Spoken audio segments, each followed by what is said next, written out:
Salah satu yang merupakan bukti keimanan seorang muslim, dia harus memuliakan semua makhluknya Allah.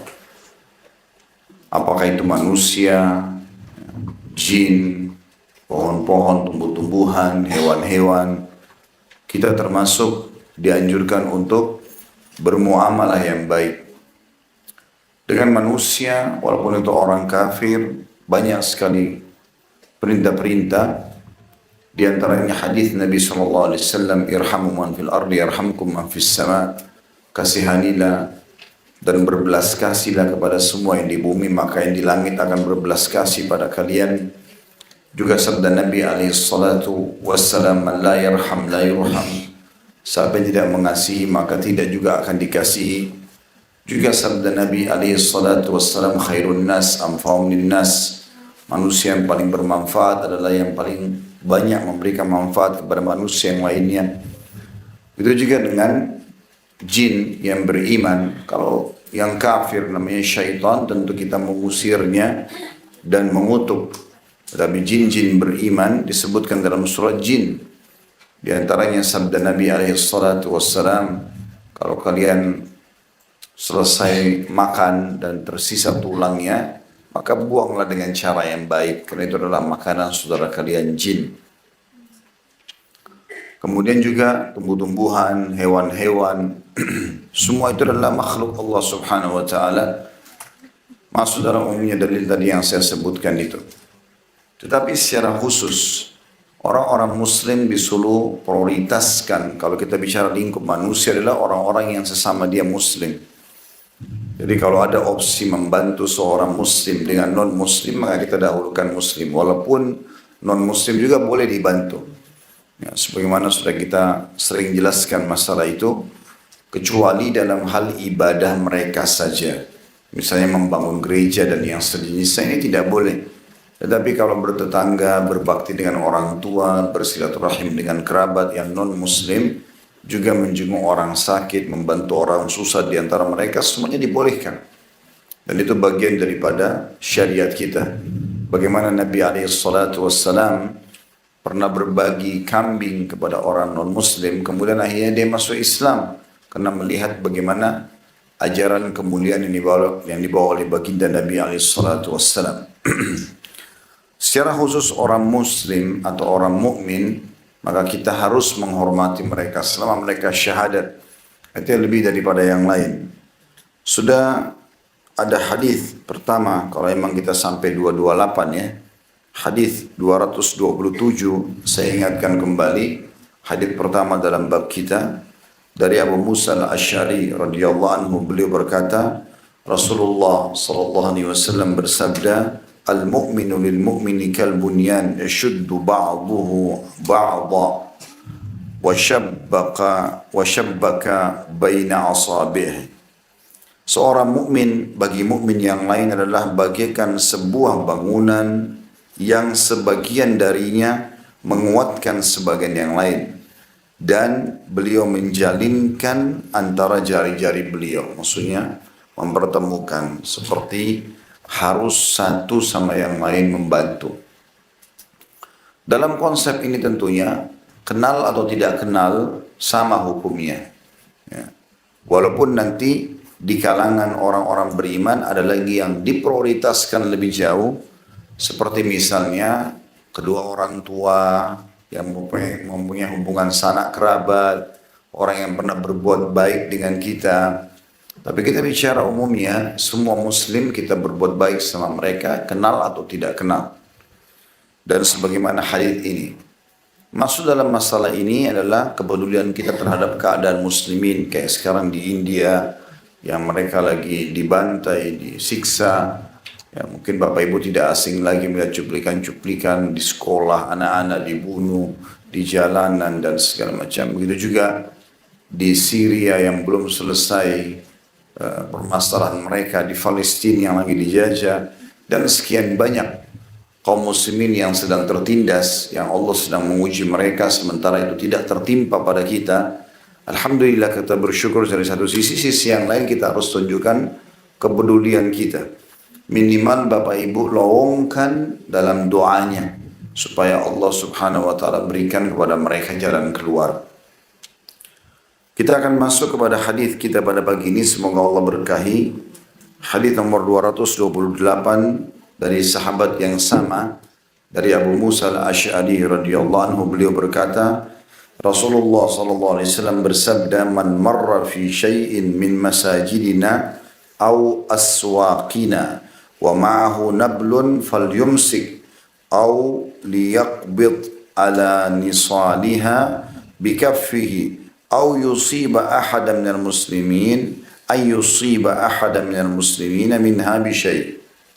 Barang siapa yang lewat di salah satu masjid atau pasar kami sedang dia membawa anak panah. Ada footnote di situ nomor 237. An-nabl adalah anak panah Arab, dan an-nidhal dengan nun di kasrah dan shad tak bertitik, artinya besi tajam di ujung anak panah. Kata Nabi SAW, barang siapa yang lewat di salah satu masjid atau pasar kami, kaum muslimin, sedang dia membawa anak panah, maka hendaklah dia memegang atau menggenggam ujungnya dengan telapak tangannya agar tidak mengenai seseorang dari kaum muslimin. Hadits ini riwayat Bukhari Muslim. Hadits ini teman-teman sekalian, seperti biasa kita akan ambil beberapa pelajaran darinya. Di zaman Nabi, pelajaran pertama, di zaman Nabi SAW, orang jalan kemana-mana bawa pedang, bawa panah. Memang begitu. Dan di beberapa negara sekarang masih seperti itu. Seperti kasus di Yaman, ya. Orang-orang kesana sini bawa senjata. Itu hal yang biasa dulu. Ya. Tentu di zaman sekarang mungkin demi untuk menjaga keamanan, maka sudah tidak diizinkan lagi, atau mungkin butuh izin yang sangat ketat bila keadaan-keadaan darurat gitu. Tapi ini terjadi di zaman Nabi SAW. Riwayat ini mirip dengan riwayat yang lain. Pernah ada seseorang jalan di pasar Madinah, kemudian pedangnya ditaruh di pinggangnya sebelah kanan, tapi tidak ada sarungnya, sehingga bisa setiap saat kalau dia jalan bergoyang bisa menyakiti orang yang lewat. Maka Nabi SAW bersabda, beritahukan kepada orang itu agar memasukkan pedangnya ke dalam sarungnya, agar jangan menyakiti salah satu dari kaum muslimin. Maka ini pelajaran pertama, keadaan memang zaman dulu seperti itu. Jadi kalau ada yang mengatakan, untuk apa orang membawa-bawa di masjid dan pasar anak panah? Kenapa dalam hadits ini disebutkan? Karena memang zaman dulu begitu. Orang pergi sholat bawa senjata. Ya, karena setiap saat dia dari rumahnya menuju ke masjid, bisa ada binatang buas yang menyerang dia. Karena kondisi bukan kayak kita sekarang. Mungkin salah satu penyebab kurangnya hewan-hewan liar di sekitar kita karena bisingnya kendaraan, karena sudah lebih ramainya manusia dan seterusnya. Zaman dulu masih agak sunyi, seperti di sebagian perkampungan kita gitu kan. Mungkin kalau dia jalan dari rumahnya ke pasar, dia bisa temukan ada ular, dia bisa temukan ada segala macam. Dia butuh senjata untuk membela dirinya. Selain daripada itu juga, dia butuh untuk membela diri kalau ada orang menyerang dan seterusnya. Seperti itulah yang dimaksud dalam hadits ini. Kemudian potongan yang kedua adalah sabda Nabi SAW, maka hendaklah dia memegang atau menggenggam ujungnya dengan telapak tangannya. Dan yang dimaksud sini adalah dia memegang ujung panah, ya, karena tajam biasanya. Baik yang ada besinya atau cuma kayu yang ditajamkan, tetap sama. Dalam arti kata, dia lebih baik tentu kalau ada cemeti atau tempatnya yang diletakkan di pundaknya. Kalau tidak, maka dia menutupnya. Ya. Bisa juga diikat, dililit, dan seterusnya, supaya tidak menyakiti orang lain. Ada riwayat yang mirip seperti ini tapi berbeda, yaitu sabda Nabi SAW, janganlah seseorang di antara kalian mengarahkan senjata tajam kepada saudaranya walaupun bercanda. Ya. Jadi kayak misalnya Bapak Ibu mau berikan pisau kepada orang, mungkin temannya, dia sambil bercanda, ini, misal contoh, itu nggak boleh. Jadi menghadapkan, bisa saja nanti syaitan menggodanya tidak disengaja, terlepas dari tangannya atau apa saja bisa kena. dan bisa kena hukum membunuh gitu kan. Oleh karena itu salah satu adabnya adalah memberikan pisau dengan membalikkan. Ya, karena dalam hadis ini kan ditutup yang tajamnya ya. Kita membalikkan sehingga yang kita berikan kepada dia pegangannya itu jauh lebih aman. Seperti itulah.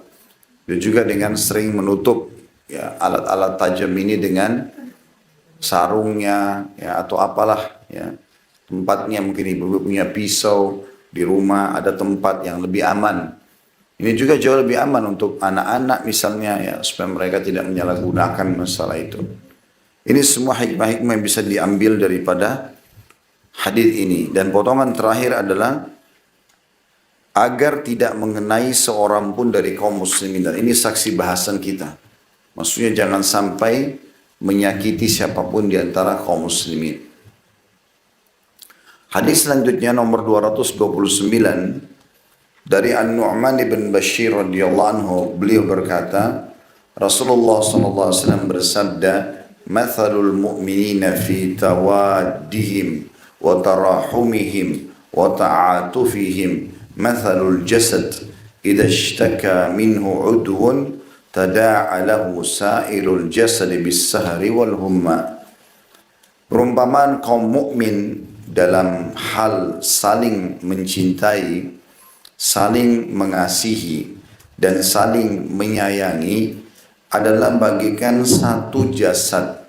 Jika salah satu anggotanya menderita sakit, maka seluruh jasad merasakan sakitnya sehingga tidak bisa tidur dan demam. Hadis ini riwayat Bukhari Muslim atau muttafaqun alaih.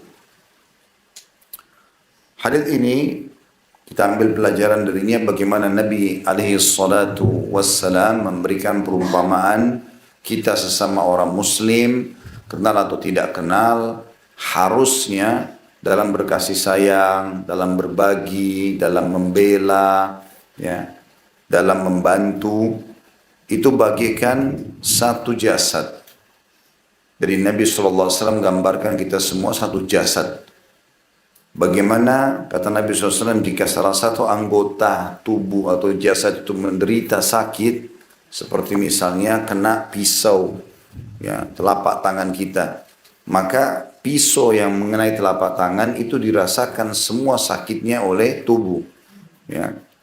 Mungkin kepala jadi pusing, di sini disebutkan bahkan tidak bisa tidur padahal sebenarnya yang sedang sakit tangannya. Kalau kita berbicara pokoknya dengan mata, pokoknya dengan telinga. Tapi karena jasad ini satu komponen yang tidak bisa dipisahkan, maka bisa dirasakan demam.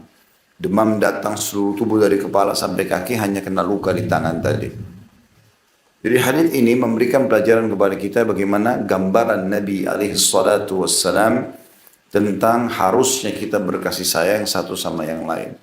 Jadi bukan bagian daripada agama Allah Subhanahu wa taala dan bukan sifat orang muslim kalau dia tahu saudaranya sedang menderita lalu kemudian dia cuek saja.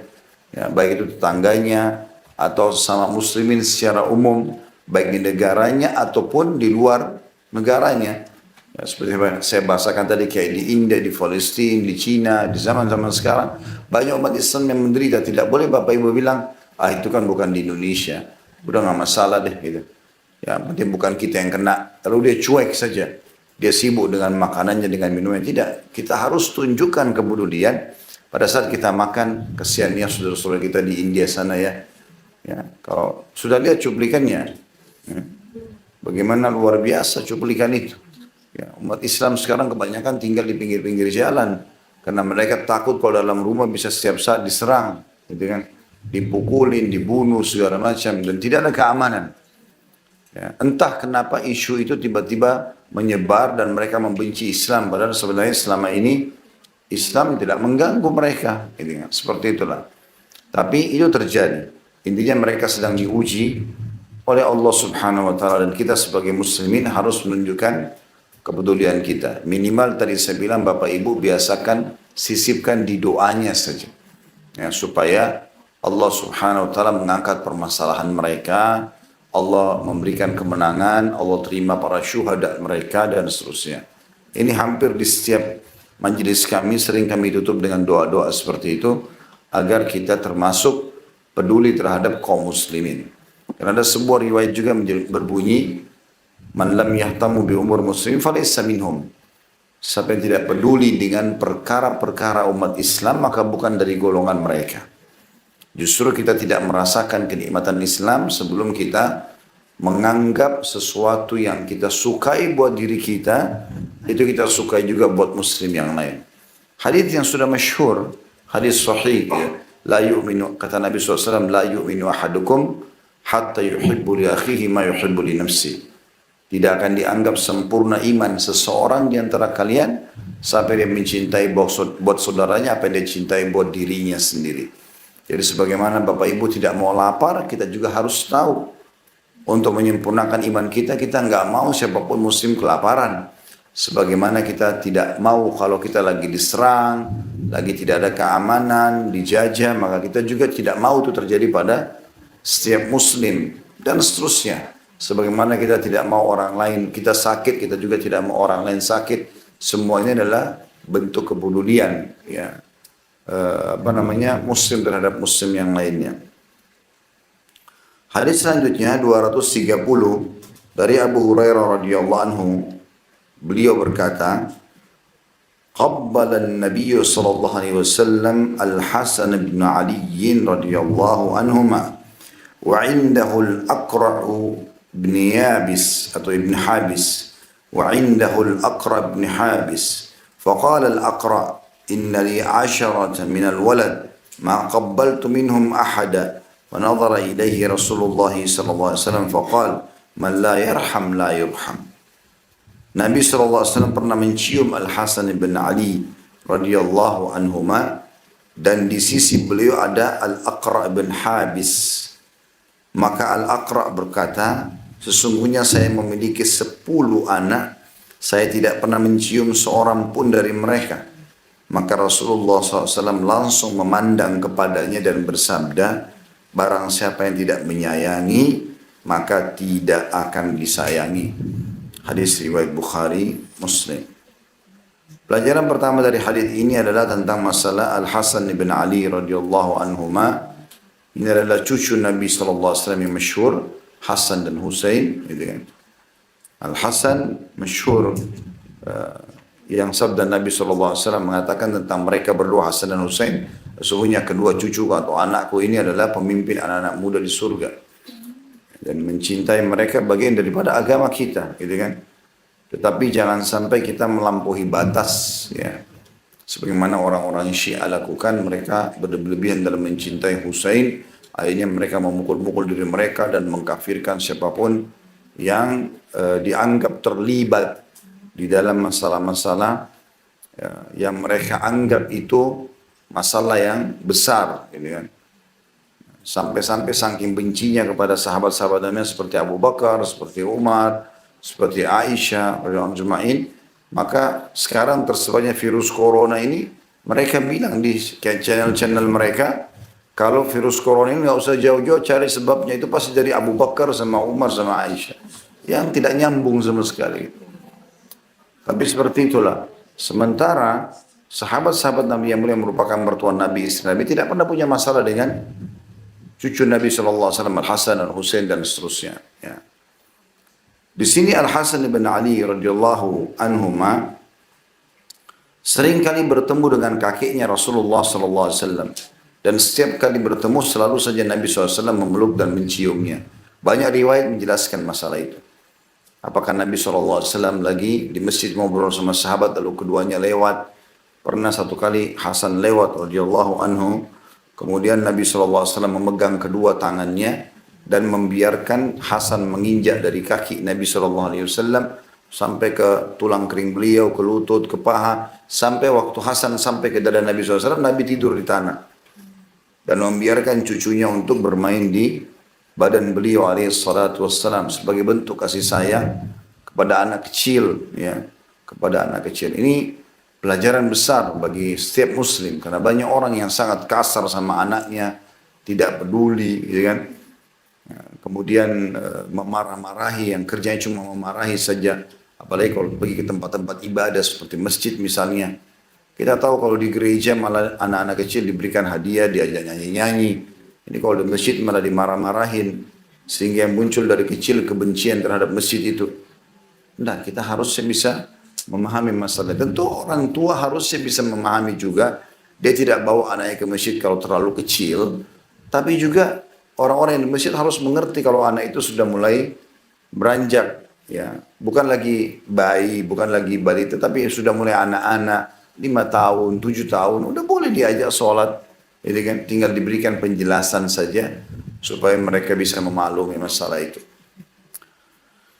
Kemudian di sini pelajarannya selain tadi yang pertama tentang Hasan radhiyallahu anhu keutamaan beliau, juga bagaimana Nabi SAW yang kedua selalu mencium dan menyayangi anak kecil. Ini bagian daripada syariat Nabi alaihi salatu wassalam. Bahkan dalam sebuah riwayat pernah beliau sholat asar, kemudian beliau tidak ngangkat kepalanya sangat lama. Sampai beberapa sahabat mengatakan kami mengira ada terjadi sesuatu pada Nabi SAW.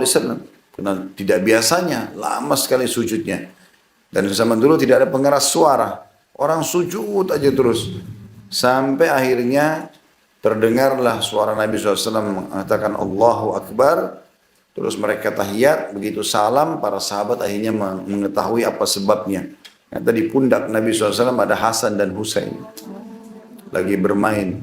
Lalu kemudian kata para sahabat, ya Rasulullah, tadi anda lama sekali sujudnya. Kata Nabi SAW, saya tidak ingin mengganggu kedua cucuku ini menjadikan punggungku sebagai tunggangannya. Ya. Padahal lagi sholat gitu kan. Ada orang mungkin lagi sholat marah sama anaknya, didorong misalnya. Atau apalah gitu kan. Padahal sebenarnya anak-anak belum paham masalah itu. Bahkan Imam Bukhari rahimahullah menyusun bab khusus, bab tentang bolehnya menggendong bayi pada saat sholat. Atau menggendong anak pada saat sholat. Gitu kan. Jadi Nabi SAW pernah gendong cucunya Umamah. Ya. Digendong, kemudian pada saat ruku ditaruh di depan beliau. Ya tidal, sami Allahu hamidah, lalu sujud. Begitu berdiri ke rakaat kedua digendong kembali. Nya saking pentingnya peduli terhadap anak-anak. Di dalam riwayat Bukhari yang lain dijelaskan, pernah Nabi SAW mempercepat sholatnya, tidak seperti biasa. Jadi lebih cepat dari yang lainnya gitu. Maka pada saat selesai sholat, gitu kan, langsung beliau jelaskan sebelum sahabat bertanya. Dia mengatakan, tadi saya mendengarkan ada suara bayi menangis di saf wanita, dan saya khawatir itu mengganggu ibunya. Maka Nabi SAW mempercepat sholatnya demi untuk anak itu, gitu kan. Saking besarnya peduli Islam terhadap anak-anak. Ya, jadi hati-hati, jangan pernah layangkan tangan kepada anak-anak. Ya, coba gunakan dulu lisan, nasihat. Kalau dia sudah meninggalkan sesuatu yang sangat besar, ya, yang besar dalam agama ini kayak tidak sholat, ya, tidak mau jalankan kewajiban, gitu kan, melakukan kemaksiatan, itu baru boleh dipukul. Itu pun pukulannya darbatun ghairu mubarrah. Pukulan yang tidak boleh berbekas. Ya.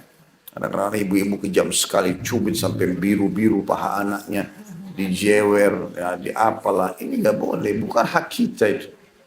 Tapi kan saya lagi jengkel saja, walaupun jengkel. Nah, ibu harus pikir, ada orang di luar sana pengen punya anak, nggak bisa dapat anak. Allah berikan ibu dengan sangat mudah, kenapa nggak dijaga? Dan mereka itu adalah aset amal jariah yang sangat besar. Karena apapun yang ibu ajarkan, maka secara otomatis itu akan menjadi amal jariah. Sering saya bahasakan itu. Saya duduk sekarang mengajar di sini, menyampaikan hadis-hadis Nabi, orang tua saya panen pahalanya. Karena yang ajarkan saya dulu jalan, mulai mengajarkan saya berbicara, menunjukkan mana baik, mana tidak baik. Kan kedua orang tua saya. Saya pun tumbuh dari nafkah ayah saya, tumbuh dari ASI ibu saya, dan seterusnya. Gitu kan. Maka itu aset amal jariah yang luar biasa gitu. Kita temukan orang-orang tua yang berhasil menjadikan anak sebagai aset amal jariah, betul-betul sampai mereka sudah tua pun anak-anaknya terus berbakti, ya, terus berbakti kepada orang tuanya. Ini termasuk poin juga berhubungan dengan masalah yang berkasih sayang sama mereka. Termasuk dalam masalah ini juga, teman-teman sekalian, adalah adil terhadap anak-anak. Ya, masuk dalam bab ini atau bahasan kita adalah adil terhadap anak-anak. Pernah Bashir radhiyallahu anhu sahabat Nabi, orang kaya dia kebetulan, Dan dia melihat di antara semua anaknya ada satu orang namanya Nu'man. Kebetulan perawi hadis kita ini, ya, hadis sebelumnya, Nu'man ibn Bashir. Nah, ayahnya Bashir itu pernah melihat atau dia melihat anaknya Nu'man ini lebih patuh daripada yang lainnya. Maka dia datang kepada Nabi SAW sambil mengatakan, ya Rasulullah, saya ingin berikan harta khusus buat Nu'man nih. Karena dia lebih baik dari saudara-saudaranya yang lain gitu. Maka saya minta anda menjadi saksi. Kata Nabi SAW, apa kau berikan kepada anakmu semua sama? Dia bilang tidak ya Rasulullah. Kata Nabi SAW, kalau gitu saya nggak mau bersaksi. Ya. Lalu Nabi SAW tanya kepada dia, apa kau ingin bakti anakmu nanti sama pada saat mereka besar, dewasa? Kata Nu'man, kata Bashir, iya ya Rasulullah. Kata Nabi SAW, kalau begitu adillah dalam pemberian. Dan Nabi SAW dipesan, kalau saya boleh lebihkan, saya akan lebihkan anak perempuan. Tapi tidak boleh, harus sama. Kita memberikan dengan cara adil, fasilitasnya ya. Bagaimana kita berikan dengan cara adil. Beda warisan, kalau warisan memang laki-laki 2 dan perempuan 1 itu beda. Dan sudah pernah kita jelaskan hikmahnya. Kalau khusus warisan, orang tua meninggal. Tapi kalau dalam pemberian harian, nggak harus sama. Gitu kan? Masuk dalam masalah adil di sini kepada anak-anak adalah memberikan sesuai dengan porsinya. Sesuai dengan porsinya. Jadi misalnya anak SMA nggak mungkin porsi makannya sama dengan anak SD misalnya, gitu kan? Itu termasuk keadilan kita berikan. Tentu juga ukuran pakaiannya beda, gitu kan? Tetapi kalau Bapak Ibu mau lebih hati-hati, maka saran saya, dan ini yang saya lakukan tentu kepada anak-anak, maka kita menentukan nilai. Jadi misalnya kita memberikan pakaian. Kalau saya berikan pakaian anak-anak, maka saya kasih nilai misalnya. Misal nilainya 500.000. Maka semua anak harusnya 500.000. Jadi kalau misalnya yang dewasa cuma dapat 1 baju, yang anak-anak dapat 3 baju misalnya. Contoh saja. Maka kita bisa adil di poin itu karena nilainya. Ya. Dan tidak harus benda yang sama misalnya. Yang SMA kita berikan pakaian, mungkin yang SD maunya mainan, tapi nilainya sama. Ya. Jadi ini harus hati-hati tentunya. Begitu juga dalam membeli mainan, mainannya harus memang disamakan nilainya walaupun beda mainannya gitu ya. Saya pernah mengingatkan istri saya begitu waktu beli mainan ternyata dia main ambil-ambil saja gitu. Ternyata beda nilainya. Terus saya tanya, ini buat siapa? Oh ini buat fulan, ini buat fulan gitu. Saya bilang kenapa beda? Harusnya sama nilainya. Laki-laki perempuan sama. Tidak boleh seperti ini. Kalau ini nilainya 1 juta, ini 1 juta semua. Ini 2 juta, 2 juta semua. Nggak boleh ada perbedaan. Maka itu termasuk bagian daripada syariat dan bentuk kasih sayang kepada anak-anak. Sayang kepada anak-anak tentunya. Ya. Kemudian, ya, sabda Nabi SAW kepada Aqra' bin Habis. Dan ini teguran Nabi kepada sahabat ini. Kebetulan Aqra' bin Habis ini seorang badui. Dia Allah karunia 10 orang anak. Begitu dia lihat Nabi SAW mencium Hasan bin Ali radhiyallahu anhuma, dia kaget. Apa kalian cium anak-anak kalian? Saya punya 10 anak, tidak pernah saya cium sama sekali. Ada beberapa riwayat menjelaskan seperti ini. Yang pertama adalah riwayat ini, kata Nabi SAW sambil lihat ke arah orang itu, siapa yang tidak menyayangi, maka tidak akan disayangi. Maksudnya Allah SWT tidak akan sayangi dia. Allah nggak titipkan kau anak ini kecuali untuk kau sayang. Ya?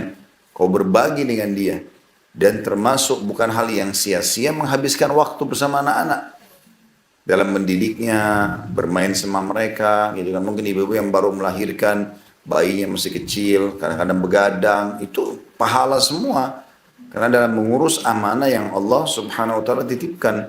Kan seringkali rewel, malam, segala macam itu pengorbanan yang luar biasa gitu. Termasuk pahala dengan izin Allah Subhanahu wa ta'ala.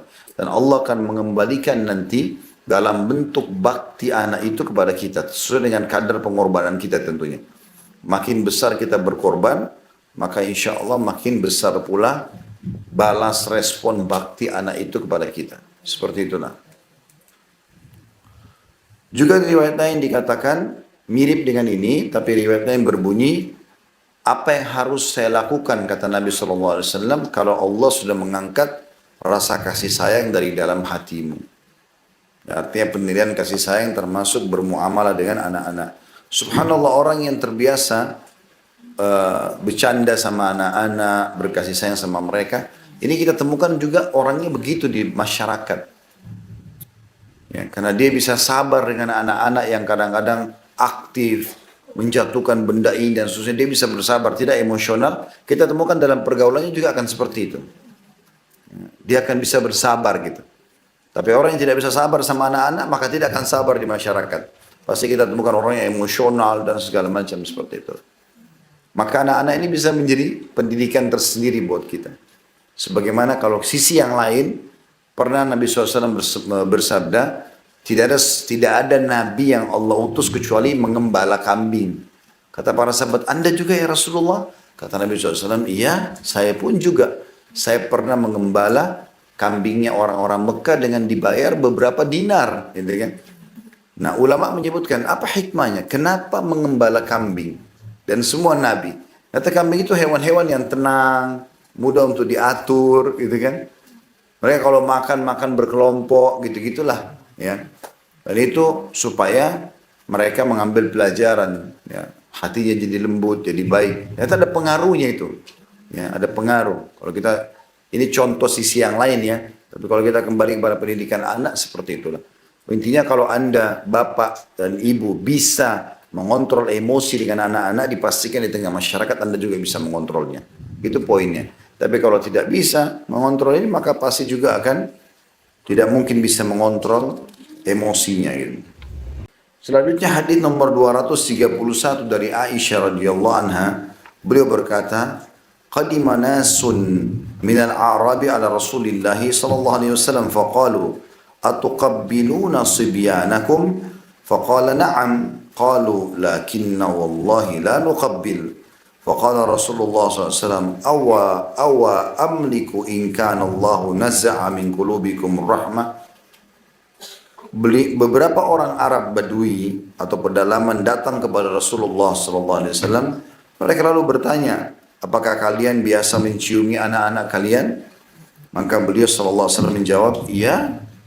Maka mereka berkata, tetapi kami demi Allah tidak biasa mencium. Maka Rasulullah SAW bersabda, apakah yang dapat aku lakukan kalau Allah mencabut rasa belas kasih dari hati kalian? Hadis ini riwayat Bukhari Muslim. Ya, jadi Nabi SAW saking sukanya sama anak-anak ini, sampai beliau kalau pulang dari peperangan pun, karena anak-anak semua tahu, Nabi itu sangat penyayang SAW. Kalau beliau datang dari Madinah, dari peperangan dari luar, dalam kondisi masih pakai baju perang, sudah ditunggu di pintu gerbang Madinah oleh anak-anak kecil. Muslimin, bukan cuma anak atau cucu beliau. Jadi semuanya pada dekat sampai di kaki kanan Nabi ada yang nempel, di kaki kiri nempel, di tangan kanan, di tangan kiri, di pundak. Kalau sudah penuh badan Nabi, Nabi SAW bilang kepada para sahabat, bantulah saya. Maka para sahabat pun ya menggendongi anak-anak kaum muslimin. Ya, saking pentingnya untuk berkasih sayang gitu ya. Saya melihat sebenarnya guru-guru TK, playgroup ini punya kejiwaan yang sangat luar biasa. Karena nggak semua orang bisa bersabar dengan anak-anak gitu kan. Karena mereka selalu mau tahu. Ya, bahkan ada umur tertentu di mana kalau kita larang, justru dia makin penasaran. Ya, ingin tahu gitu, ingin tahu.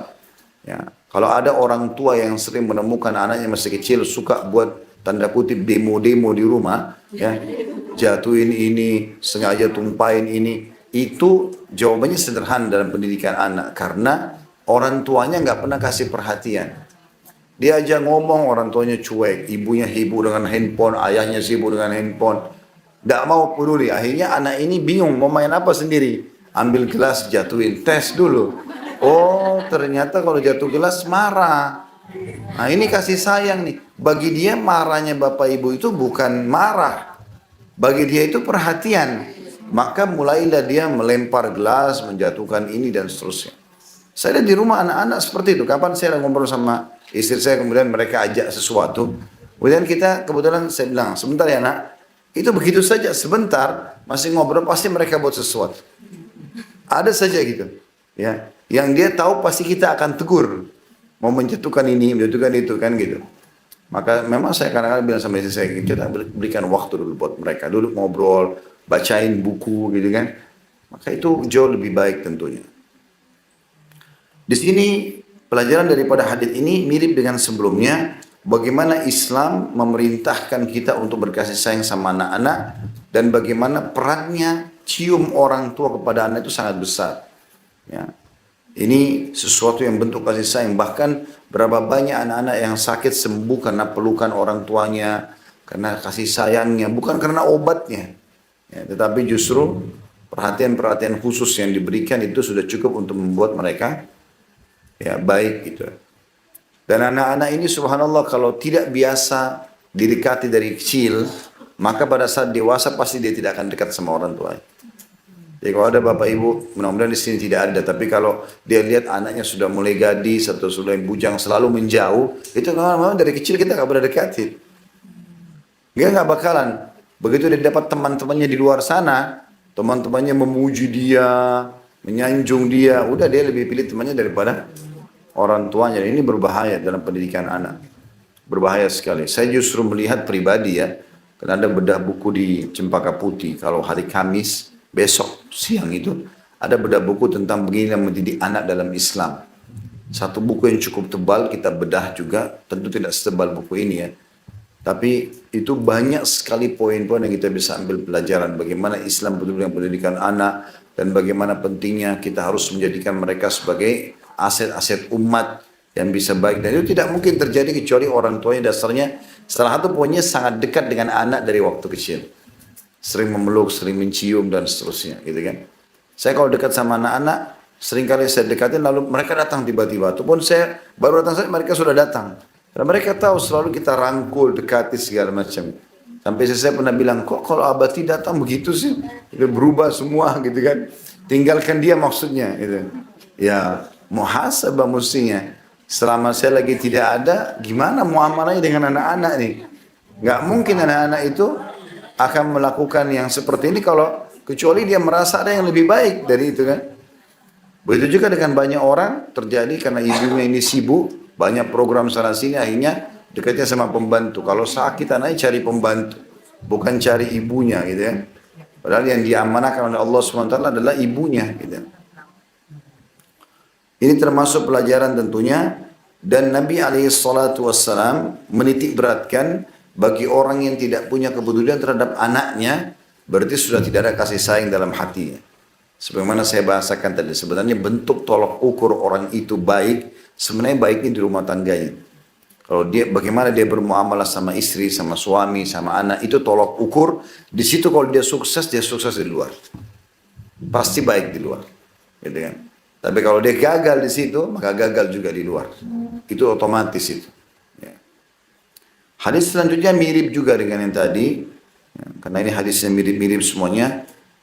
Nomor 232 dari Jarir bin Abdullah radhiyallahu anhuma, beliau berkata, Rasulullah SAW bersabda, "Man la yarhamin nasa la yarhamhullah." Barang siapa yang tidak mengasihi manusia, maka Allah tidak akan mengasihinya. Hadis muttafaqun alaih. Walaupun ini lebih global hadisnya, artinya semua anak kecil, orang dewasa, termasuk bentuk kepedulian misalnya kalau melihat ada sesuatu terjadi pada orang, kasihannya, itu bentuk lunaknya hatinya, itu yang dimaksud dalam hadis ini. Ada orang subhanallah biar orang sudah tidak makan, mengemis, bajunya kotor, masih dituduh ini kayaknya palsu, pura-pura. Tidak ada kasih sayang dalam hatinya subhanallah. Ya. Nah, orang kalau sudah minta, jelas bajunya kotor, kasih aja. Kira-kira kalau keadaannya seperti kita ekonomi, dia mau pakai baju begitu? Nggak mungkin. Ya. Kalau ada yang mengatakan, tapi ada orang pura-pura jadi fakir itu jarang, mungkin 1-2 orang. Umumnya orang memang sesuai dengan keadaan dia. Memang dia susah, mau cari makan nggak ada. Yang terpaksa minta-minta gitu kan. Dan kita harus bersyukur teman-teman sekalian, di Indonesia kita masih banyak orang yang miskin, yang bisa kita berikan makanan, bisa kita berikan pakaian. Hampir setiap kali saya pergi taklim, ada saja saya temukan. Gitu kan.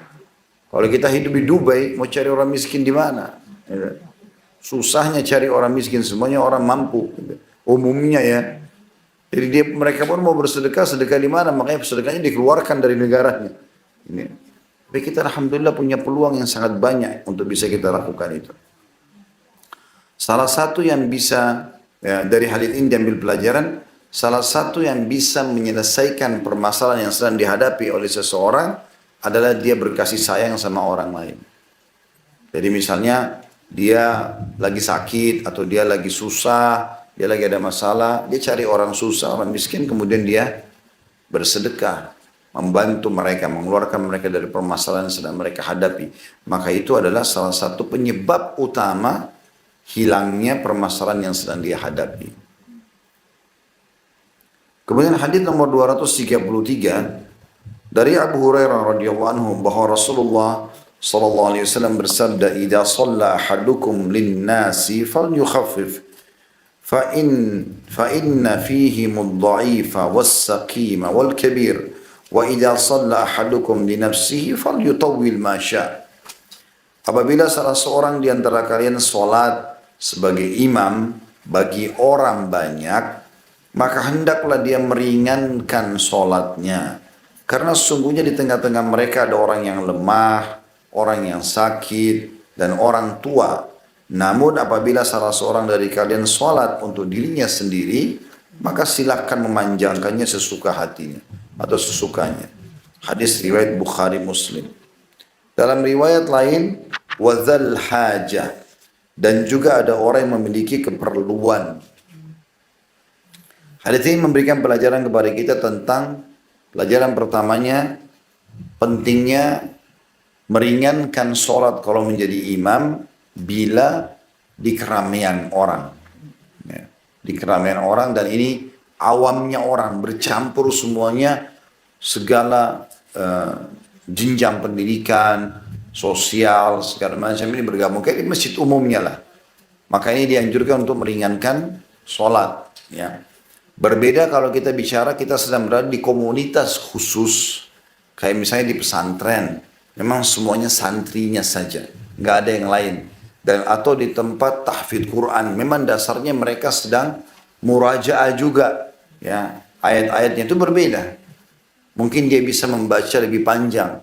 Umar bin Khattab radhiyallahu anhu pernah membaca surah Al-Baqarah di sholat subuh, sampai mereka pada saat selesai sholat subuh itu 2 rakaat, itu sudah mulai langit sudah mulai terang, gitu kan?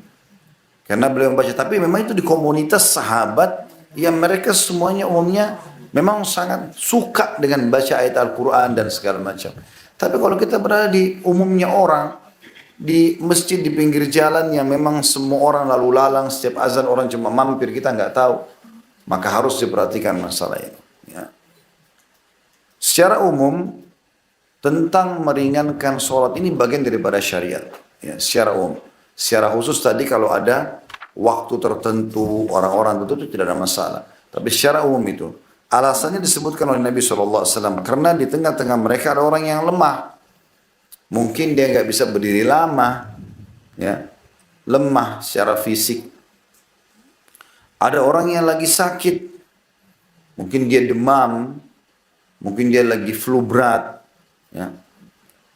Mungkin dia rematik dan segala macam, dan dia butuh untuk mempercepat sholatnya, cuma dia nggak mau kehilangan sholat berjamaah di masjid misalnya. Kemudian juga ada orang yang tua, ya. Al-kabir itu maksudnya orang yang tua. Orang tua jelas tidak mungkin sekuat anak-anak muda misalnya. Itu juga dalam riwayat yang dibawanya wadzal haja, orang yang memiliki keperluan. Jadi pernah terjadi, Muadz bin Jabal radhiyallahu anhu itu sholat bersama Nabi SAW, seringkali begitu, subuh, duhur, asar, maghrib, isya. Nanti setelah salam dia pergi ke kaumnya, ke sukunya dia imami mereka sholat. Nah, pada saat dia imami mereka sholat, satu waktu, pernah ada, dia baca ayat cukup panjang, pernah ada satu anak muda ikut sholat di saf paling belakang. Dia datang sholat. Tapi karena Muadz bin Jabal baca ayat yang panjang, gitu kan. Akhirnya mungkin orang ini punya hajat, dia berhenti, bubar dari jemaah, dia ke pinggir, dia sholat sendiri. Kemudian dia pergi. Ya umum lah ya, kita kan kalau lagi sholat terus ada orang di sebelah kita, Dia berhenti tiba-tiba terus dia ke pinggir sana, walaupun kita lagi konsentrasi sholat, kita tahu aja dia sedang ke sana. Dia ke sana, dia sholat sendiri, salam terus pergi. Selesai salam, rupanya orang yang tadi di sebelahnya anak muda itu bilang, "Hai Mu'adz, tadi ada orang begini dan begitu." Maka kata Mu'adz bin Jabal, "Munafik tuh. Gimana caranya orang lagi sholat, dia keluar dari berjamaah, lalu kemudian dia sholat sendiri." Kebetulan karena anak itu ditahu, dilaporlah kepada Nabi SAW. Ingin tahu ini, apa benar enggak secara agama itu. Maka setelah Nabi SAW dengar kasusnya, Nabi SAW justru menegur Mu'adz bin Jabal. Mengatakan, "Afattanun anta ya Mu'adz, apa kau ini penyebar fitnah hai Mu'adz? Mana kau dari sabbihisma rabbikal a'la?" Kalau lagi berjamaah baca, artinya kalaupun panjang, kelasnya sabbihisma rabbikal a'la, gitu kan. Tentu di sini di Indonesia nggak usah diajarkan, masya Allah, soal cepat. Ya. Kita sudah biasa baca surah pendek, berarti sudah ngikutin sunnah insya Allah. Tetapi secara umum, ya, kita dianjurkan untuk berhati-hati kalau lagi jadi imam. Dan Nabi SAW dititipkan, kalau lagi sholat sendiri, perpanjanglah sesukamu. Lagi sholat sendiri, lagi sholat tahajud, lagi sholat duha, mau baca 5 juz, 10 juz, silakan. Kalau ada yang mau.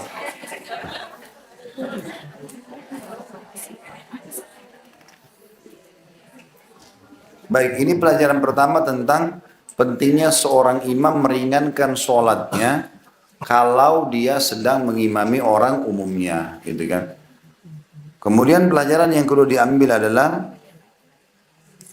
pentingnya peduli terhadap keadaan orang-orang. Jadi walaupun di sini dalam hadis disebutkan tentang masalah sholat, misalnya kita harus peduli tentang keadaan orang yang sakit, orang yang lemah, orang tua. Ini kata ulama hadis ditarik dalam semua lini kehidupan. Kayak misal orang di transportasi umum misalnya, di bus ada orang tua baru naik, berikan dia di tempat duduk, gitu kan. Ada orang lemah, itu kita dahulukan. Kayak juga ambulans yang bawa orang sakit, memang kita dahulukan kasih jalan mereka. Nah ini masuk dalam umumnya hadis ini tentunya ya. Kita mendahulukan orang-orang yang punya hajat. Kita lagi antri tapi ada orang mendesak sekali. Dia harus menyelesaikan hajatnya lebih cepat. Apakah itu di kamar mandi, ya. Kayak misalnya mungkin zaman sekarang masih ada orang antri di WC-WC umum ya. Di musim haji pun begitu. Ya. Kemarin kami bimbing haji sudah masuk di maktab 112, dianggap maktab yang paling bagus gitu. Ya kamar mandi juga terbatas. Jemaah haji semua mau masuk kamar mandi tetap aja antri. Gitu kan.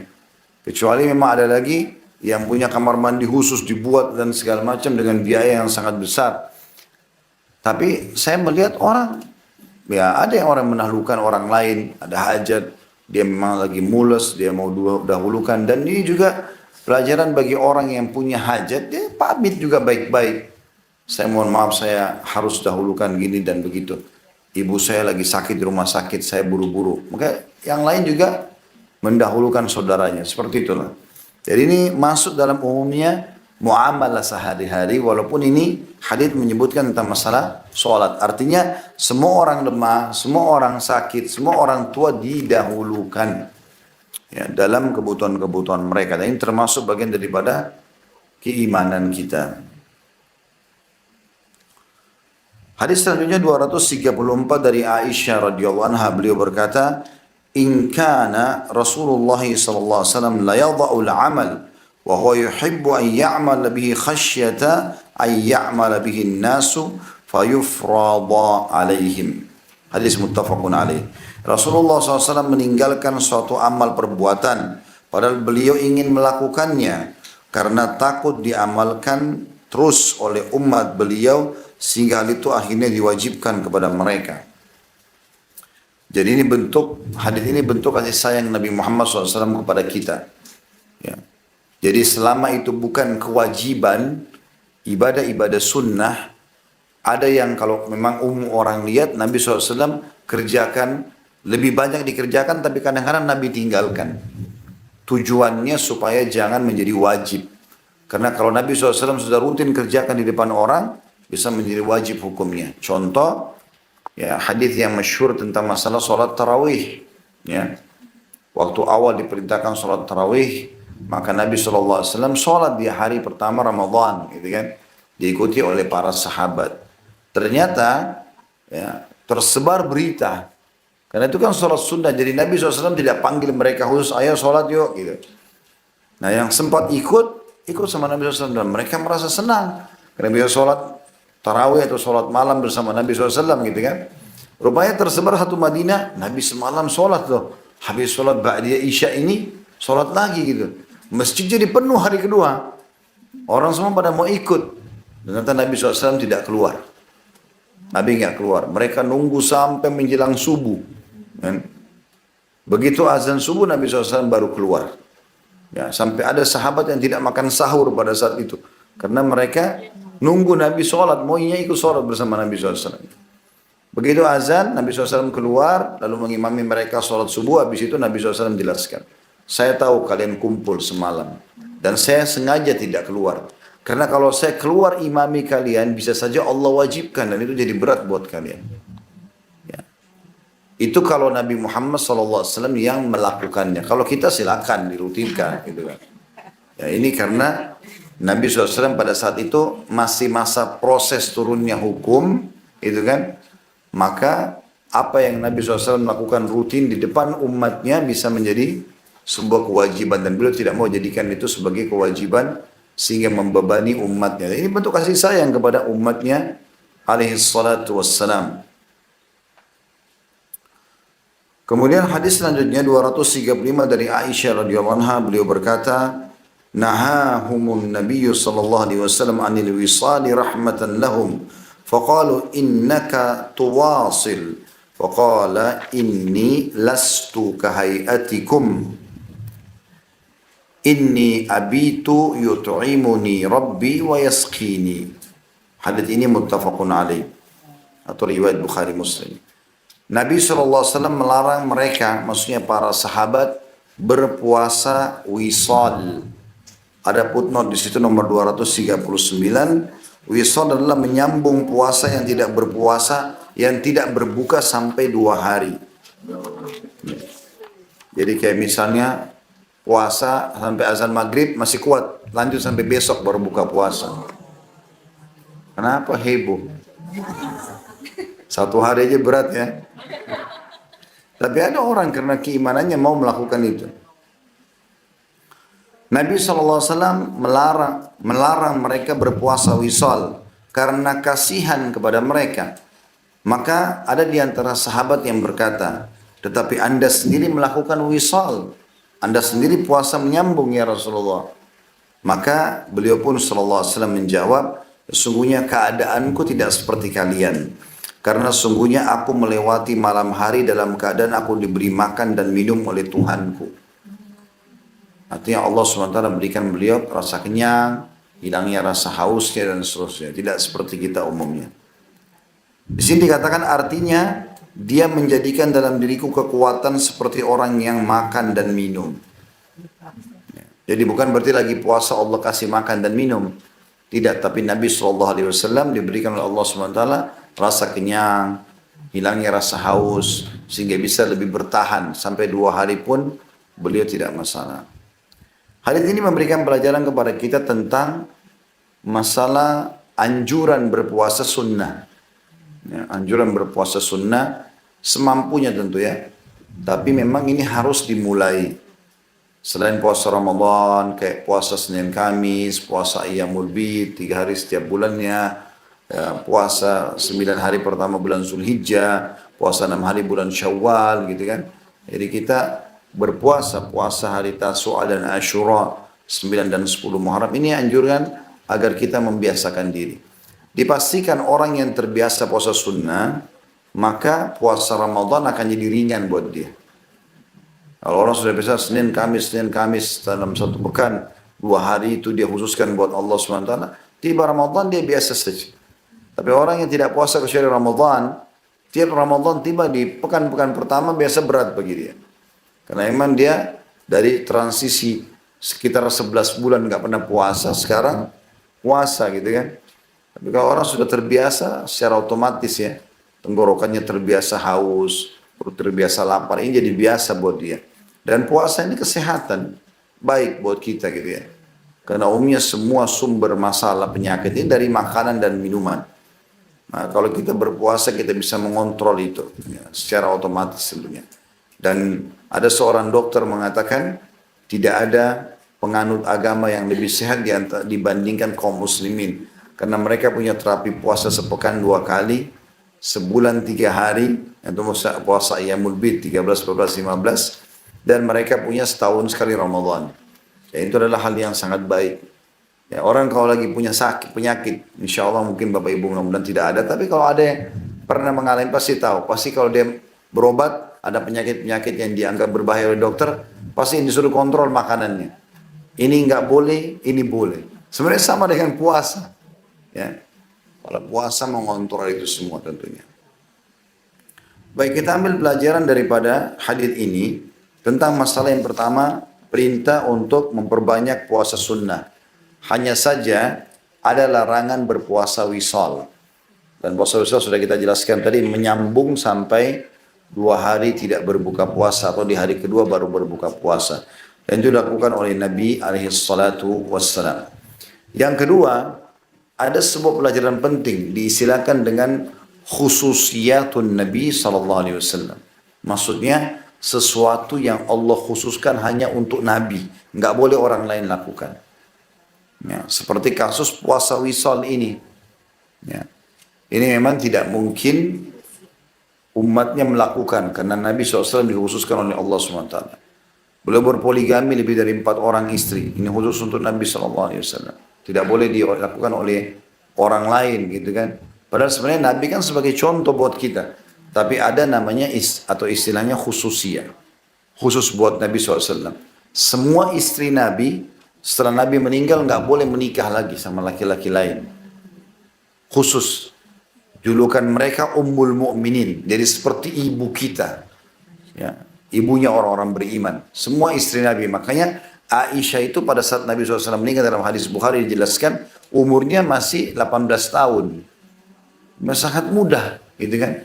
Tetapi orang-orang yang hidup dari sahabat memanggil ya ummah, wahai ibu kami.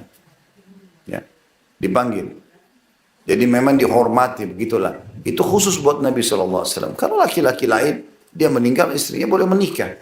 Tapi istri-istri Nabi tidak boleh. Ini khusus buat Nabi alaihissalatu wassalam. Gitu kan. Itu juga dengan banyak yang lainnya. Kalau kita bicara dunia, kalau di akhirat juga ada. Seperti misalnya syafaat yang akan beliau dapatkan, yang tidak akan didapatkan walaupun sama nabi-nabi yang lain. Ya, tentang hadis syafaat yang panjang lebar. Nanti orang akan kepanasan di mahsyar. Kemudian semua nabi-nabi nolak. Tidak ada yang mau meminta kepada Allah Subhanahu wa taala. Termasuk nabi-nabi yang terkenal, Nabi Ibrahim alaihissalam, Nabi Adam, Nabi Nuh, nabi-nabi yang terkenal punya kesalehan. Juga mereka menolak. Mereka mengatakan Tuhanku murka hari ini, belum pernah murka seperti ini sebelumnya. Ya, karena banyaknya dosa anak Adam, gitu kan. Maka nafsi, diriku sendiri. Mereka saling menunjuk, datanglah kepada Nabi Fulan, datanglah kepada Nabi Fulan, gitu kan. Nanti Nabi Muhammad SAW, baru Nabi SAW mengatakan, ana lahu, aku pemiliknya. Kata Nabi SAW, lalu aku pun nanti pada hari kiamat itu, datang ke bawah singgasananya Allah, arsy Allah, lalu memohon kepada Allah sujud, agar Allah datang menghakimi manusia. Gitu kan. Begitu juga dengan khususnya Nabi SAW di akhirat adalah beliau orang yang pertama masuk ke dalam surga. Ya, sebagaimana sabda Nabi SAW, akulah orang yang pertama mengetuk pintu surga dan akan ditanyakan oleh penjaga surga, siapa kamu? Aku mengatakan Muhammad, maka dia pun berkata, aku tidak diperintahkan membuka pertama kali pintu ini kecuali untukmu. Ini khusus buat Nabi SAW. Beliau bersabda dalam hadis yang lain, surga diharamkan untuk nabi-nabi sebelum aku masuk. Ya, dan diharamkan untuk umat sebelum umatku masuk. Makanya kita pun alhamdulillah bersyukur kepada Allah Subhanahu wa taala menjadi umat Muhammad sallallahu alaihi wasallam, karena beliau bersabda dalam hadis yang lain, tidak ada satu umat pun sebelum kalian kecuali berharap jadi kalian. Karena semua nabi-nabi yang sebelum Nabi Muhammad SAW mengatakan, nanti akan ada datang nabi terakhir namanya Ahmad atau Muhammad, dia nabi terbaik, dia begini dan begitu. Umatnya adalah umat yang terbaik. Juga termasuk khususiyatun Nabi SAW di akhirat adalah beliau menjadi pemilik al-wasilah. Dan wasilah adalah istana tertinggi di surga. Yang kita kalau habis azan baca doa, Allahumma rabba hadawati tama wassalatil qa'ima ati Muhammadanin wasilata wal fadilah. Jadi wasilah itu adalah istana tertinggi di surga yang paling leks, yang paling bagus. Dan kata Nabi SAW itu tidak akan dimiliki kecuali untuk satu orang saja. Ya. Dan itu aku berharap aku pemiliknya, siapa yang memohon wasilah untukku dia akan dapat syafaatku. Ya. Itu khususiyatun Nabi alaihi salatu wassalam. Jadi ini memang khusus gitu ya. Khusus.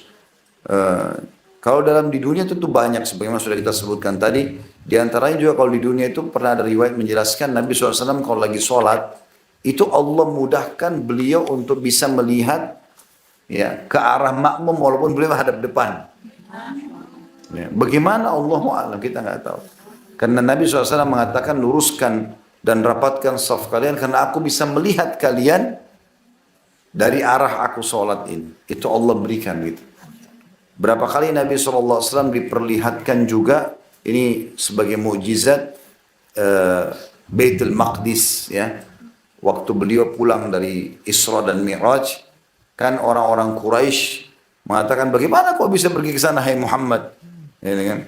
Sementara perjalanan sebulan pakai kuda, orang terkuat di antara kami berarti 2 bulan pulang pergi semalam. Ya, maka ada yang mengatakan coba gambarkan buat kami Baitul Maqdis.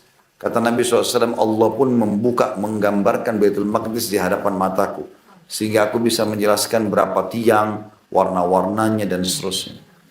Ya, Nabi SAW juga pernah di batu gari Khandak, parit, gitu kan. Beliau pernah memukul sebuah batu dengan keluar cahaya yang terang. Lalu beliau bertakbir, Allahu Akbar, gitu kan. Maka para sahabat bertanya, ada apa ya Rasulullah? Kata Nabi SAW, Allah memperlihatkan untukku, ya, umatku akan sampai kerajaan mereka ke lautan-lautan gitu kan. Jadi luas sekali. Waktu itu terjadi di zaman ekspansi Islam ya. Di zaman Utsmani, zaman Abbasiyah, zaman Umayyah, Abbasiyah, umat Utsmaniyah, umat Islam kemana-mana membawa agama ini tentunya. Itu termasuk juga khususiyatun Nabi SAW. Jadi ada hal-hal yang Allah perlihatkan. Juga seringkali Nabi SAW mengatakan, aku diperlihatkan surga. Aku sekarang sedang melihat telagaku. Gitu kan? Diperlihatkan. Jadi Nabi SAW melihat semua itu. Ini termasuk khususiyatun Nabi SAW. Nah di sini masuk di dalamnya adalah berpuasa wisal itu. Atau menyambung puasa itu. Ya, menyambung puasa itu. Baik, selanjutnya 236.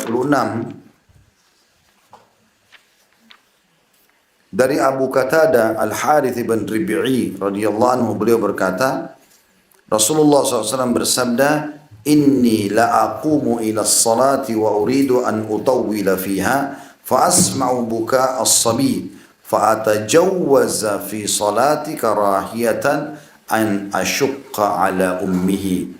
Sesungguhnya aku berdiri mengimami solat dan aku berniat memanjangkan bacaannya.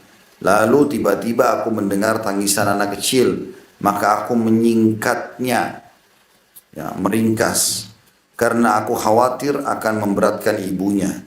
Di situ ada putusan nomor 240, yang dimaksud adalah aku meringankan sholat.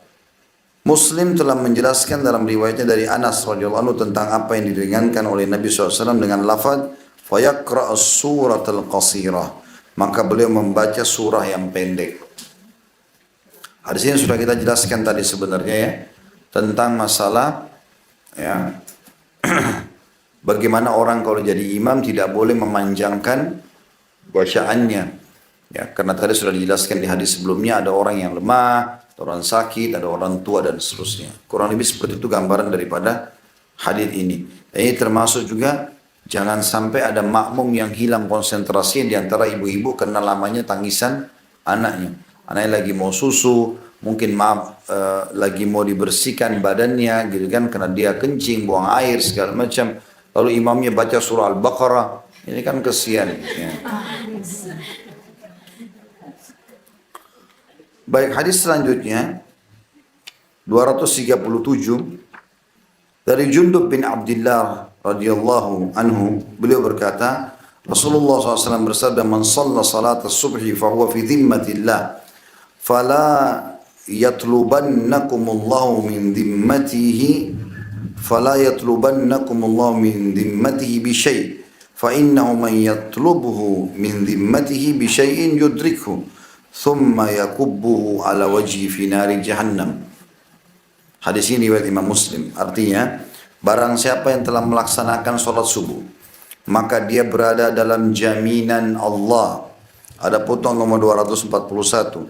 Jaminan keamanan dan perjanjian dengannya. Maka jangan sampai Allah menuntut kalian sedikit pun karena jaminannya. Karena barang siapa yang Allah menuntutnya sedikit saja karena jaminannya, niscaya dia mendapatkannya, kemudian mencampakkannya ke dalam neraka Jahannam, ya, di atas wajahnya. Hadis ini menjelaskan kepada kita tentang pentingnya pelajaran pertama, seorang muslim menjaga sholat subuh berjamaah di masjid. Ya. Dan ini dijelaskan barang siapa yang telah melaksanakan sholat subuh, maka dia berada dalam jaminan Allah. Ulama berbeda pendapat di sini. Ada yang mengatakan sholat subuh berjamaah di masjid, ada yang mengatakan sholat subuh secara umum tapi di tepat waktunya. Maka dia berada di bawah naungan Allah Subhanahu wa taala. Karena hadis ini memberikan jaminan. Dikatakan barang siapa yang telah melaksanakan sholat subuh, maka dia berada dalam jaminan Allah. Perhatikan di situ jaminan Allah, ada putong nomor 241, keamanan. Aman dari gangguan musuh, aman dari penyakit, aman dari segala macam hal. Sholat subuh. Jadi jangan sholat subuh selalu jam 7, jam 8, ya, udah terbit matahari, gara-gara begadang, gara-gara malas. Enggak. Bangun, sholat subuh. Ya. Ibu-ibu di rumah silakan. Bapak-bapak ada waktu, pagi bisa, masjid dekat, pergi. Sholat subuh berjamaah. Pernah terjadi ada seseorang mau dibunuh oleh Hajjaj bin Yusuf, seorang yang zalim pada saat itu, yang menguasai pemerintahan. Kemudian dia dianggap, orang ini dianggap oleh dia sebagai pengacau gitu, harus dibunuh. Ada di situ Salim, ya. Salim ini bin Abdullah bin Umar, cucunya Umar bin Khattab, terkenal sangat soleh gitu, sangat soleh. Dia ada di situ. Lalu kemudian Hajjaj mengatakan, "Hai Salim, saya mau kau yang membunuh dia, karena orang ini pemberontak." Maka dikasih pedang. Orang pasti yakin Salim tidak akan lakukan. Ternyata Salim berdiri ambil pedang itu. Ini Salim ulama besar. Berarti kalau dia lakukan ini, dia eksekusi, berarti semua orang yang Hajjaj tunjuk, umat Islam akan hukum mati, kan gitu. Karena ini ulama, pasti ada sebabnya gitu. Ternyata Salim ingin menunjukkan sebuah hukum. Dia dekati orang itu, lalu dia mengatakan sambil menenteng pedangnya, "Saya mau tanya, kau sholat subuh nggak tadi di masjid?"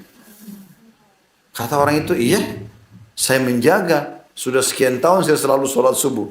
Kata Salim, "Kalau begitu saya tidak akan pernah berani membunuh orang yang di bawah naungan Allah." Dilempar pedangnya sama dia. Karena ingin menerapkan hadis ini. Jadi sholat subuh itu penting sekali. Sholat subuh itu penting. Di situ diuji keimanan seseorang. Apalagi sabda Nabi SAW, siapa yang sholat isya berjamaah di masjid, dia seperti mendirikan setengah malamnya. Dan siapa yang mengerjakan lengkap, ya, siapa yang mendirikan sholat subuh berjamaah di masjid, maka dia seperti semalam suntuk mengerjakan sholat malam. Itu yang pertama. Yang kedua, jaga zikir pagi petang. Duduk sebentar, seperempat jam, ya, 20 menit, 15 sampai 20 menit baca. Banyak sekali zikir-zikir, di antaranya zikir yang masyhur, ya, a'udzu bikalimatillahi tammati min syarri ma khalaq. Saya yakin tidak ada yang tidak hafalin. A'udzu bikalimatillahi tamma, aku berlindung dengan nama Allah yang sempurna, min syarri ma khalaq, dari semua keburukan yang diciptakan. Kata Nabi SAW, siapa yang baca ini 3 kali di pagi hari, 3 kali di sore hari, tidak ada sesuatu yang membahayakannya. Ada jaminan. Apalagi kalau kita baca semua zikir pagi petang, itu luar biasa gitu. Karena doanya semua minta keselamatan, minta kesembuhan, minta keamanan, minta semua. Kalau kita mau bahas zikir pagi petang ini panjang sekali, tapi semua doa-doa itu lebih dari 30-40 doa yang kita baca dalam 15-20 menit semuanya minta kebaikan dari Allah Subhanahu wa taala. Itu yang kedua. Yang ketiga, yang dianjurkan adalah berdoa. Berdoa kepada Allah SWT. Berhubungan juga dengan bab kita, doakan juga kaum muslimin agar selamat gitu kan. Karena kata Nabi alaihi salatu wassalam, la yaruddu qadha illa doa. Enggak ada yang bisa menolak takdir kecuali doa. Berdoalah supaya Allah selamatkan. Enggak ada sesuatu yang mustahil. Gitu kan? Kita berdoa agar Allah SWT selamatkan. Itu yang ketiga, selalu berdoa agar Allah selamatkan dari segala macam penyakit, Allah berikan kesehatan segala macam.